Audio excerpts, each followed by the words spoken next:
Hello Ghouls and Geeks, this is the final video of my Malazan Book of the Fallen reread for Guard of the Moon, where I go through the rest of the book and, taking in the notes chapter by chapter. It's gonna be a bit less of than the first one, definitely. Because the plot is in a much better clip, and it's more about tying loose ends rather than setting up a new world. But there will be spoiler for this book and for the other 9 books of the series. So if you haven't watched the entire series, you don't want to be spoiled, I'd suggest you switch off this video and watch it in a year or 2 year time when you have finished the entire series. If you have finished the series, please stick along and love to hear your comments. Alright, Book 6, The City of Blue Fire. And I'm not quite sure when this thing starts, but throughout the book we have a lot of mentions that Darukistan has some gas lamps. And they get their gas from caves underneath Darukistan, and there is a network of pipes, and this will play an important part towards the end, but the City of Blue Fire is a reminder of that. So let's get to chapter 17, because it begins with Relic Gnome informed that Trubanor has a contract for coal. He learns that through one of the Eel's agents.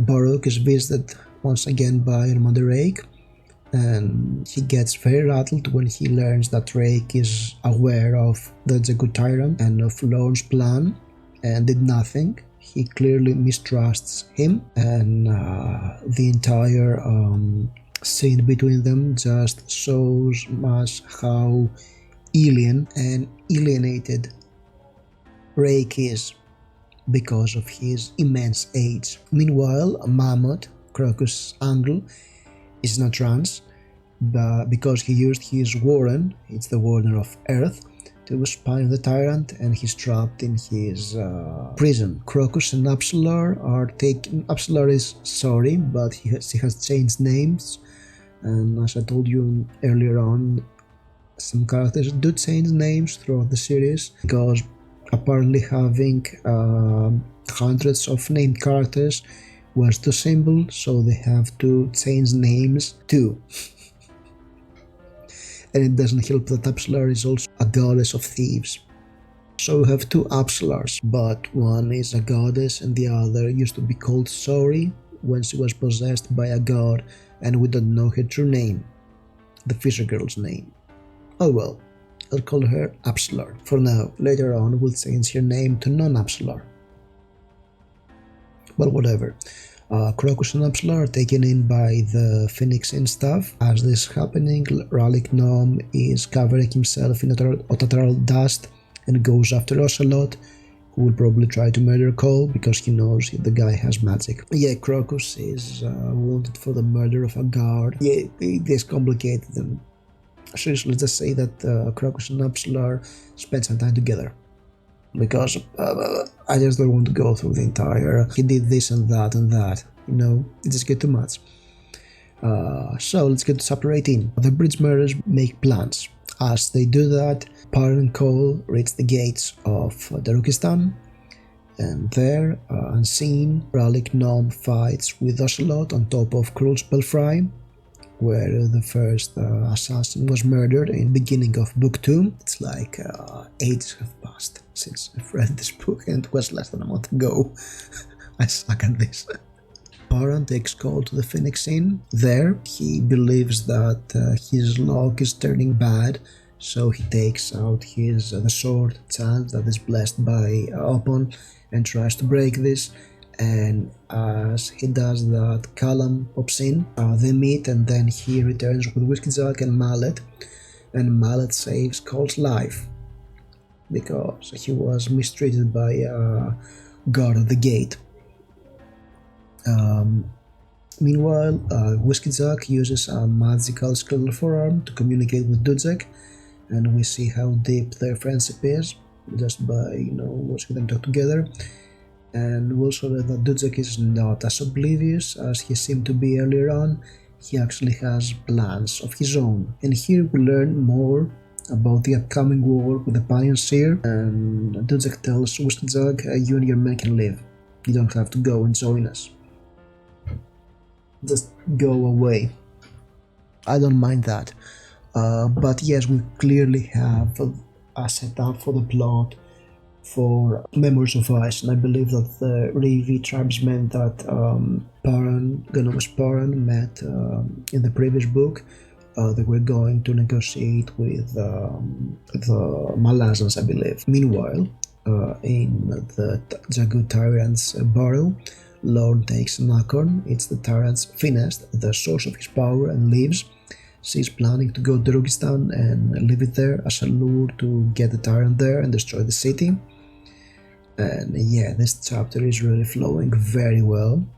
As you can see, my notes are very few because I was reading this book and it's going places, and that's a welcome change of pace from the first book. That's something you have to get through with Malazan. Once the ball starts rolling, there's an avalanche of events happening and it's really exciting. And sometimes you have to weather the slow parts because the quick parts are just amazing. And you can see that in a while, especially in book 7 of Guards of the Moon. And we also have a lot of events happening in chapter 19.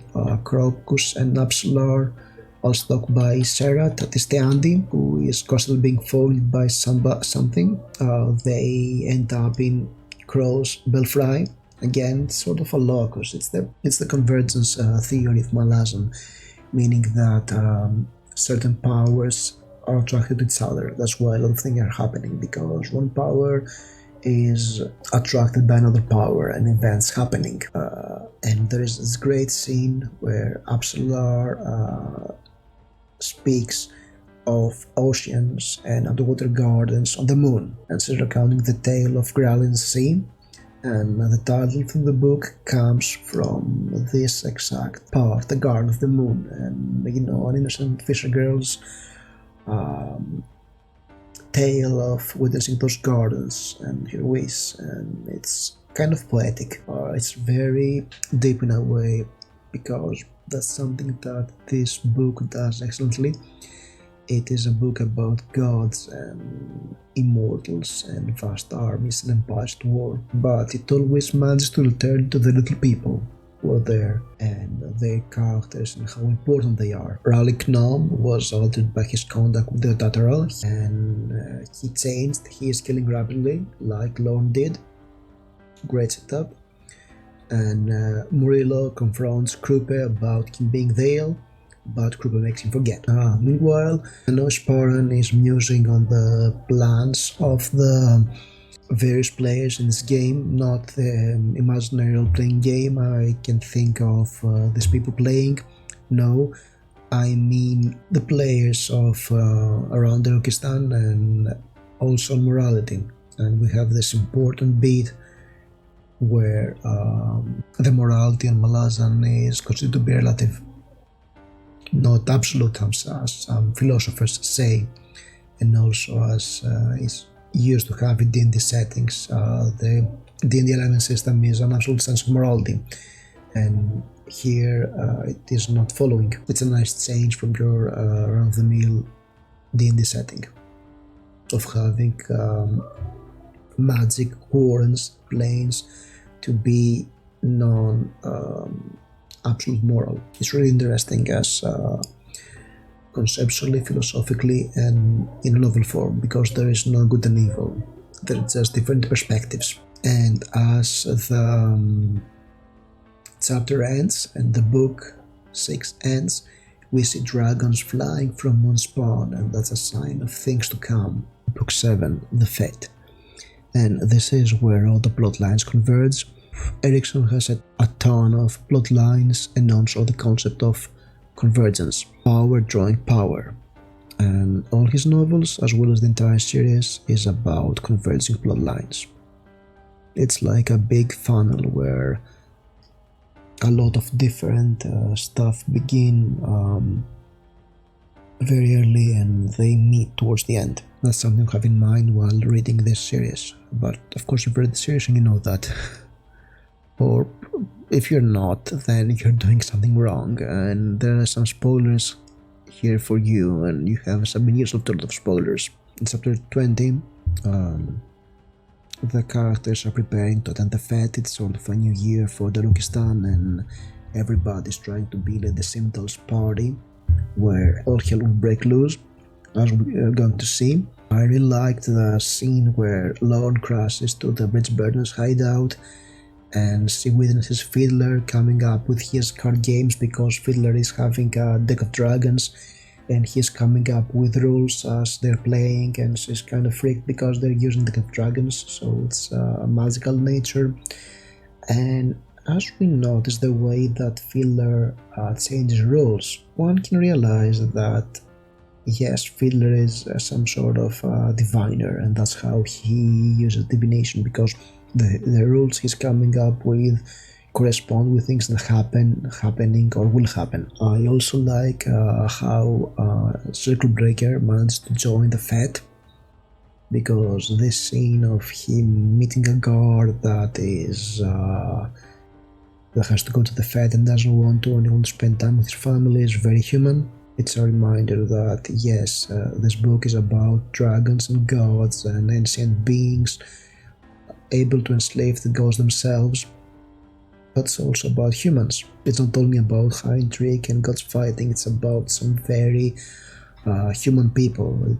It's this happening on all layers of power, and even an ordinary human guard is important to the grand scheme of things. At the end of the chapter, the tyrant Rise wakes, and this is witnessed by Crone, and then the Tastiandi Soltaken, using the form of dragons, are attacking him, and the battle is just amazing, with warrants flying and total destruction being unleashed.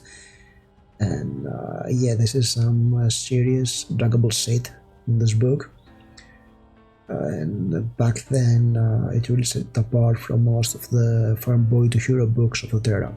And of course somebody's going to pop in the comments and say, but in the Wheel of Time, blah blah blah. Well, I haven't read Wheel of Time, sorry, so I cannot say that yes, if the farm boy in question, the Dragon Reborn, is able to level mountains with his spells. I haven't read that. I'll eventually do read the Wheel of Time. I have tried reading Eye of the World almost 20 years ago. I've read half the first book, because here it was published in 2 tomes and I was not impressed. But I'll give it another try eventually. I have Eye of the World somewhere there. In chapter 21, Lorne is burying the finesse in Lady Simtral's garden. So I guess the Circle Breaker scene is in this chapter, not in the previous one, but whatever. At this point my notes were a mess because I was trying to finish the book. And then she's going after Crocus. She is seriously losing it, and she also has the hots for Paran, who is apparently a chick magnet of sorts. Yeah, there was romance in this book, okay? So everybody gets to the fete in some way, and all the magic users feel the mayhem, the battle of Soltaken versus Jagu Tyrant, and they try to pretend like nothing is happening. It's really fun to see everybody disguised in a way.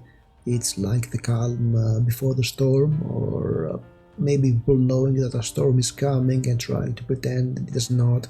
I mean, there is the way Rake comes in, it feels like Edgar Allan Poe, Mask of the Red Death of sorts.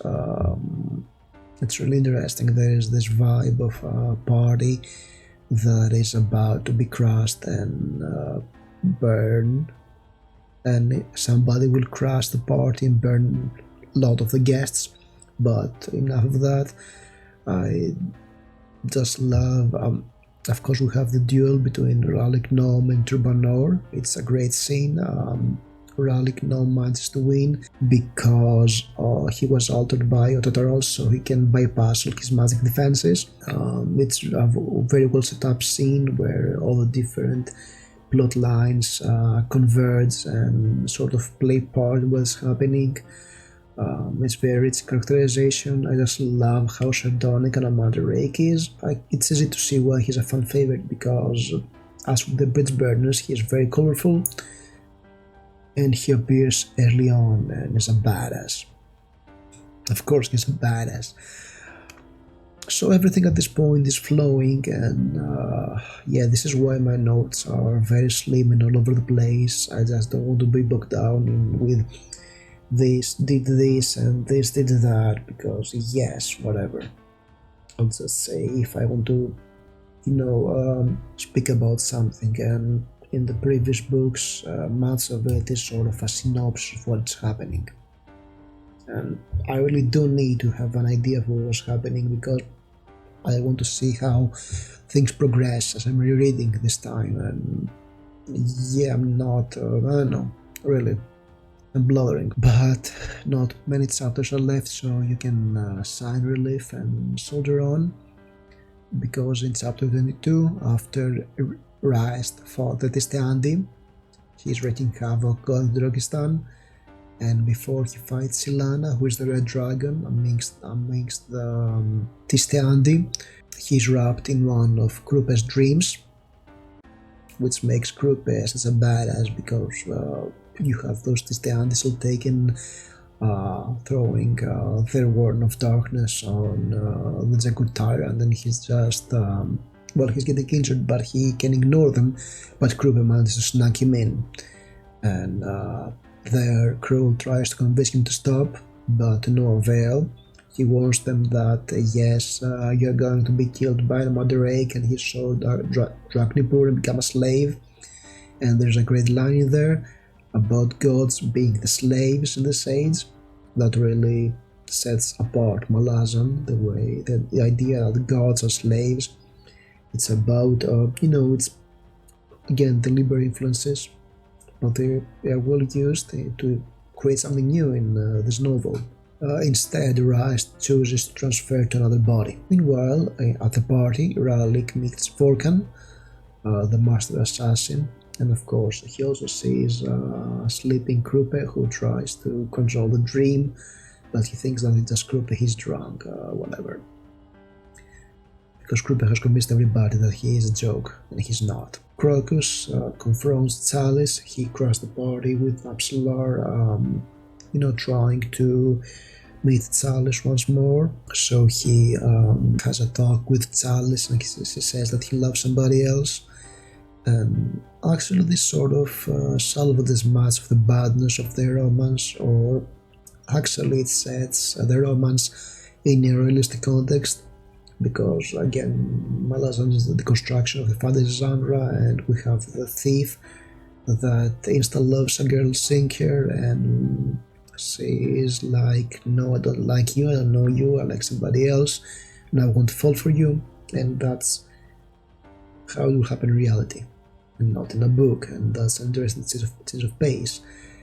And he has left Absolar to talk with Chalice, and Callum and Parn find her, and Mallet checks her. He realizes that she's no longer possessed, and that there is an entity, Ringa from chapter 1, the Candle Witch, inside her protecting her, as she promised.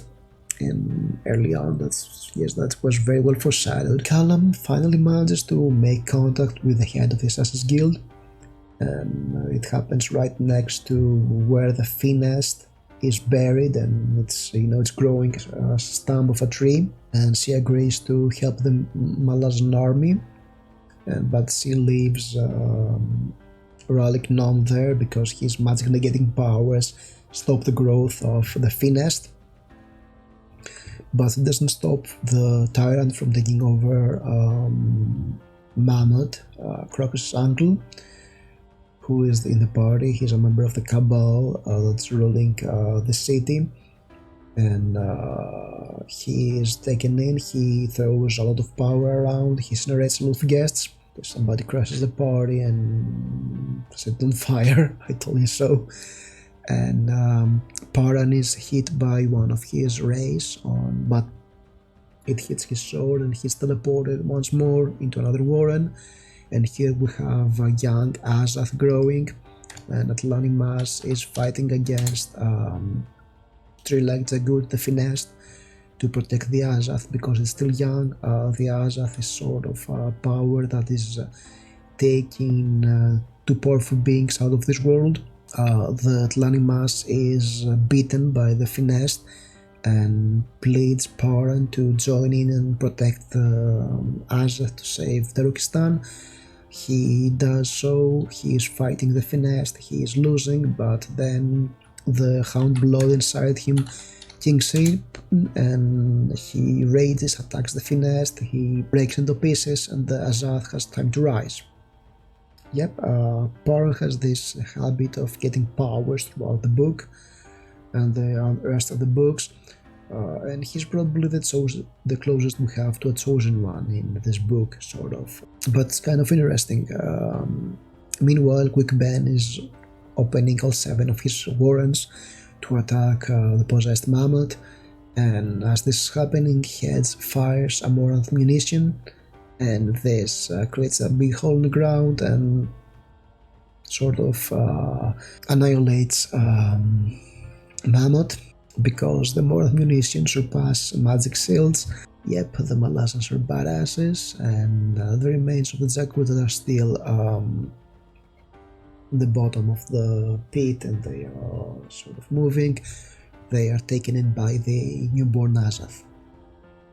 And to be honest, this is kind of an anticlimactic ending to the Zagut threat, because he was set up to be a world-destroying monster and it is beaten by the world itself. Then again, we have a human give a decisive blow, which reinforces a lot of the themes of the book, and he's just, a simple sapper of the Malazan army, a simple bridge burner, can kill a godlike being. Yeah, but the Malazans, the bridge burners are badasses. And after they win, Hetz and Fiddler are off to blow the munitions they have buried, and as they do, Callum realizes that, oh shit, those munitions are on crossroads and they're over the gas pipelines, so if they set one on fire, the whole city is going to blow, and he's running after them to stop them. And yep, but the tyrant's beaten, but there is still some story left. We're not done, there's some plots to unravel. So in chapter 23, and yeah, there are only 2 chapters left. After the tyrant is beaten, Paran is in the back garden of the estate, and he's done by a hound and Cotillion. The hound does not kill him because it smells the hound blood inside of Paran, and he has a talk with Cotillion, and at this point he is sure that his luck has turned bad, so he ends up giving the sword to Cotillion to rope, feeling that his luck has changed. Back in book 5, Anamander has told Ganois that yep, when your luck changes, give this sword to your worst enemy. And so he does. So Rope is the worst enemy of Ganois Paran. It's kind of interesting. Because yes, he was his worst enemy. He got into this mess because he was following the girl that Rope was possessing. Meanwhile, Lorne is tailing Crocus. Once the good tyrant dies, he releases a demon lord to fight against what she believes to be a weakened Anamander Rake. Meanwhile, Vorkan is taking out the Cabal members. Anamander, of course, turns into a dragon and fights a demon lord. Yes, we have another SG extravaganza of a fight.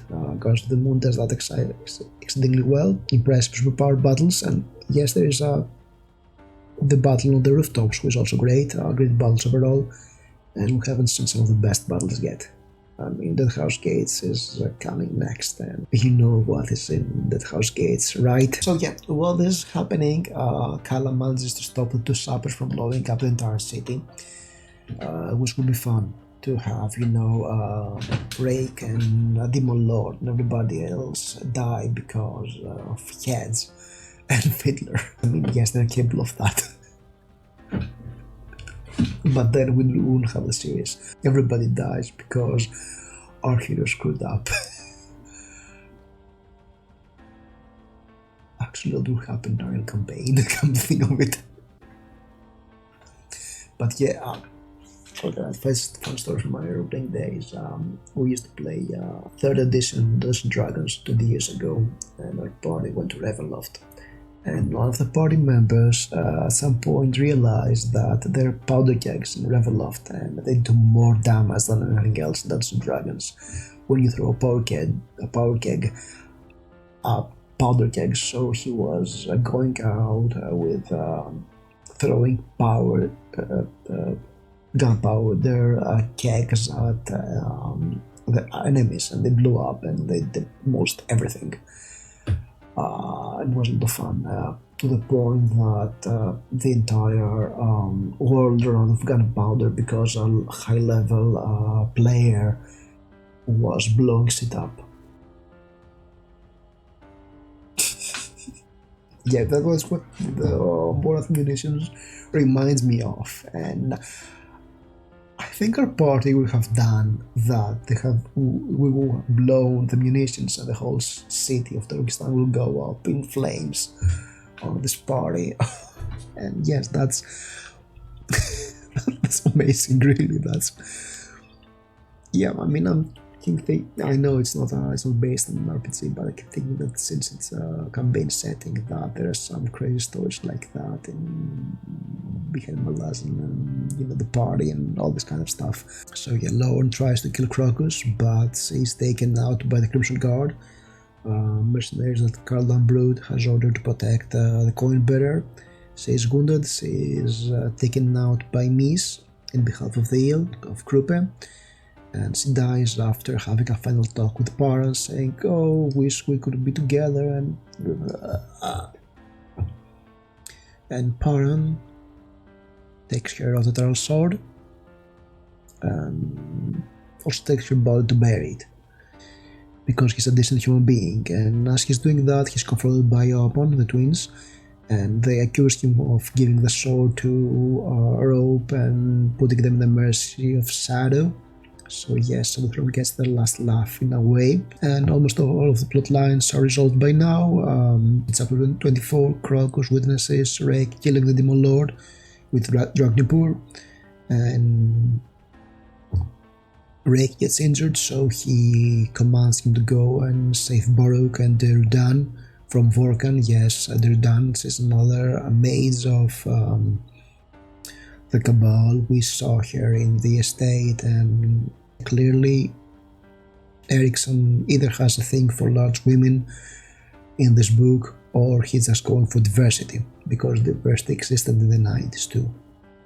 Surprise, surprise, I know. But young ones, we did have diversity back then.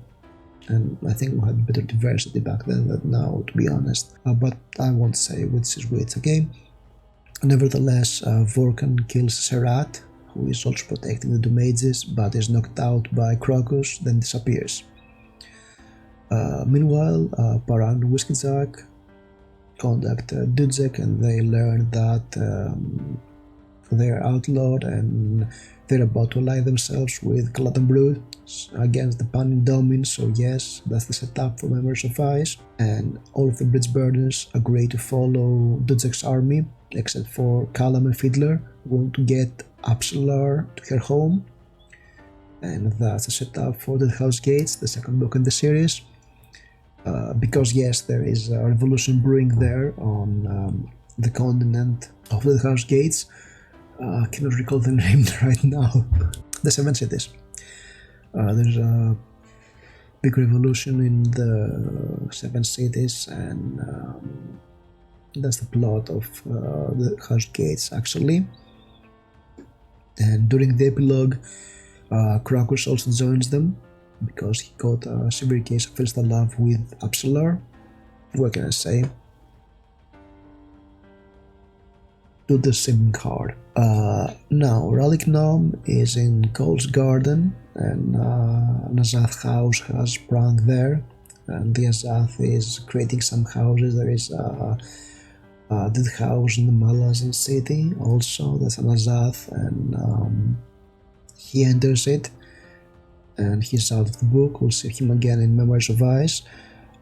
And the book ends with Crocus, who is following the Malazans back to Upsala's home, is throwing Upon's coin in the sea.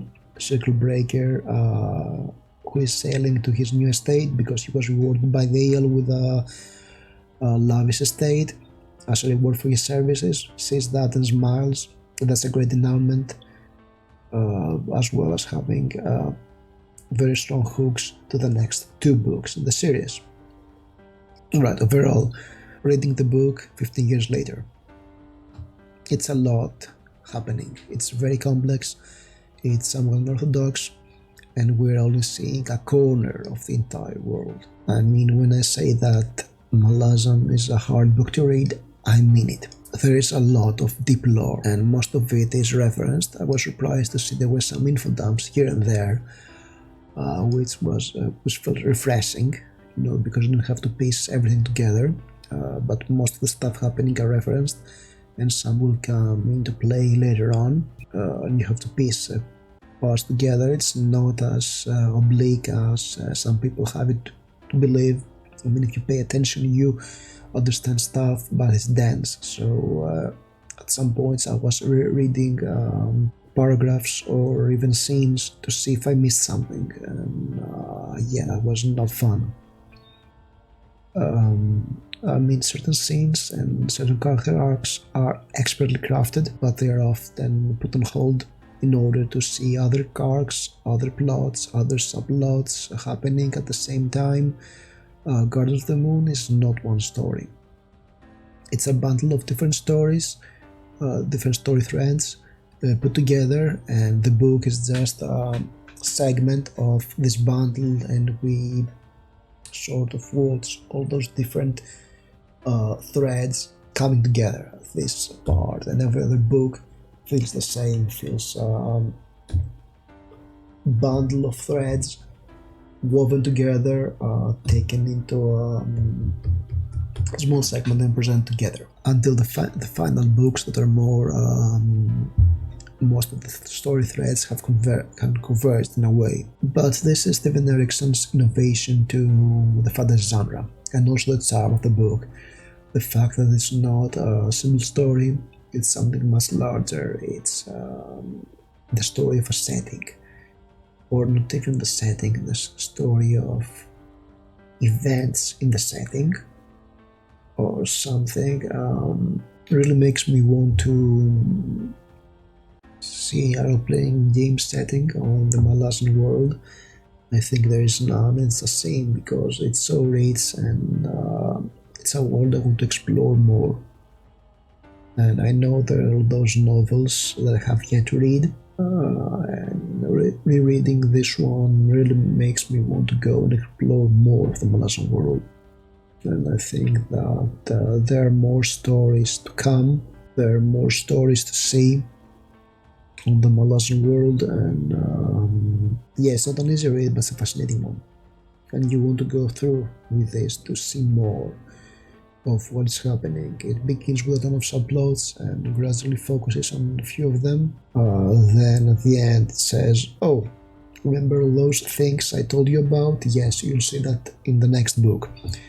So yes, this book is definitely worth all the praise it gets past the entire series. I knew that because of its richness and ambition that are done quite expertly, to be honest. And yep, that book is great.